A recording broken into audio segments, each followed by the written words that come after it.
akụkọ ụwa ekele m gị onye ọma na-ege m ntị. Ọ bụ Ofili ITV ka ị na-ekiri. Aha m bụ Maazị Ofili Ikenna. Lezie akụkọ anyị ka ọ ha n'uju. Tupu anyị aga n'ihu, nụrụ isiokwu anyị ji mere akụkọ. Ọnụngọmmen bụzi okwu akpụ n'ọnụ n'ala anyị bụ Naịjirịa. Ihe iwe ọkụ mere odogwu anụ enwe ntị. Oziọma Bishọp Ikegwuru ziri maka ụwa mmebi. Aha m bụ Maazị Ofili Ikenna. Gezie ntị nụrụ akụkọ anyị ka ọ ha n'uju. Ọnụngọmmen bụzi okwu akpụ n'ọnụ emere ka anyị mara na obodo anyị nọ n'ime ya bụ Naịjirịa bụzi obodo bụ igwe. Ndị bi na ya bụrụ ayọ, ndị na-agba egbe n'ikem emeela ka mmadụ niile nọdụ n'ụjọ oge ọbụla.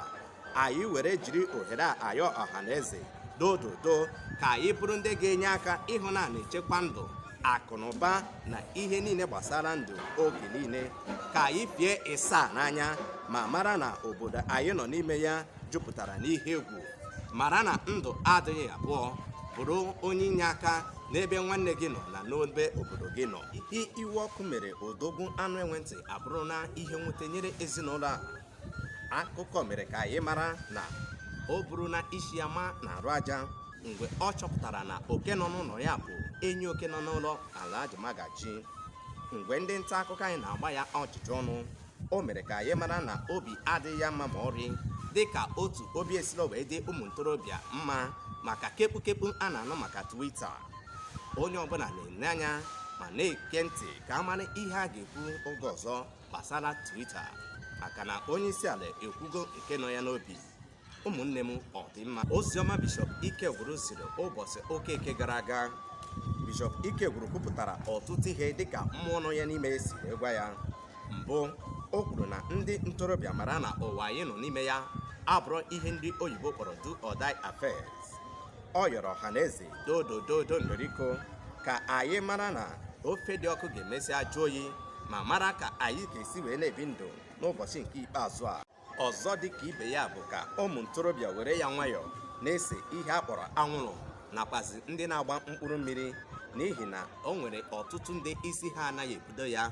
Ọkwanya na-ebute ara ịpụ mmadụ n'oge adịghị anya. Mara na otu nwoke ejide n'ụlọ ya pịarie ya riri maka uhie oserese na nke ọ nwụrụ aṅụ. Obi adịghị mmadụ niile mma mgbe o mere nke a. Nya ka anyị jiri na-ayọ ka onye ọbụla mara ka o si aṅụ ihe ọṅụṅụ, mara otu o si ese ihe osise n'oge nke ikpeazụ a.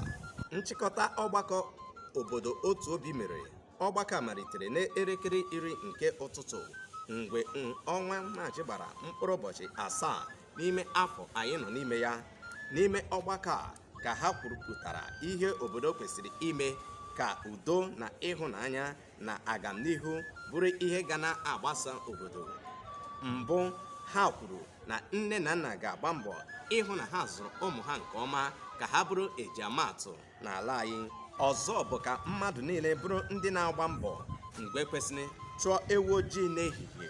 Ha nyekwara ndụmọdụ pụrụ iche n'isi mmadụ niile site n'ịyọ ka onye ọbụla mara na aka aja aja na-ebute ọnụ mmanụ.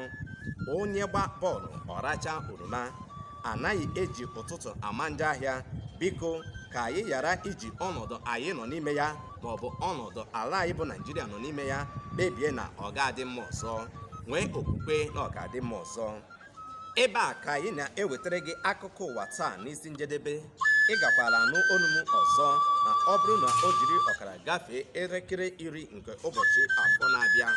Aha nka bụ Maazị Ofili Ikenna. Biko nyere anyị aka gbasaa akụkọ ụwa mba ụwa niile. Ndewo.